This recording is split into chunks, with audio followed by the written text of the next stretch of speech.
கர்த்தரின் பரிசுத்த நாமத்துக்கு மகிமை உண்டாவதாக. இயேசு கிறிஸ்து நாமத்தினாலே உங்களை எல்லாம் வாழ்த்துகிறேன். கிறிஸ்துக்கு பிரியமானவர்களே, இன்றைக்கு வார்த்தை என்ன பேசலாம்னு சொல்லிட்டு கர்த்தரிடத்தில் தியானிக்கும் போது தான் கர்த்தர் எந்த ஒரு வார்த்தையை வெளிப்படுத்தினா வாங்க வார்த்தைக்குள்ளே கடந்து போகலாம். நீதிமொழிகள் 23ஆம் அதிகாரம் 18.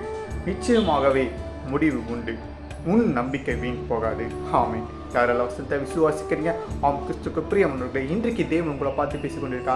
என் அன்பு மகனே, என் அன்பு மகளே, இன்னைக்கு நீ குறித்து கவலைப்பட்டு கொண்டு இருக்கலப்பா. பார்த்துருக்க ஒரு விஷயம் உனக்கு கிடைக்காம இருக்கு, எல்லாமே தோல்வியில் போய் முடிச்சு கொண்டு இருக்குன்னு சொல்லிட்டு நீ குறித்து கவலைப்பட்டு கொண்டு இருக்கல. கவலைப்படாதப்பா, உன்னோட துக்க நாட்கள் எல்லாமே முடிய போகுது. இதுக்கப்புறமும் நீ இது குறித்து நீ கவலைப்படாத. நிச்சயமாகவே முடிவு உண்டு, உன் நம்பிக்கை வீண் போகாது என்று இன்னைக்கு கர்த்தர் உங்களை பார்த்து பேசிக்கொண்டே இருக்காங்க. நீங்கள் நம்பிக்கொண்டு இருக்க காரியங்கள் எல்லாவற்றையும் கர்த்தர் உங்களுக்கு கொடுக்கறதுக்கு அவர் வல்லவராக இருக்கிறார்.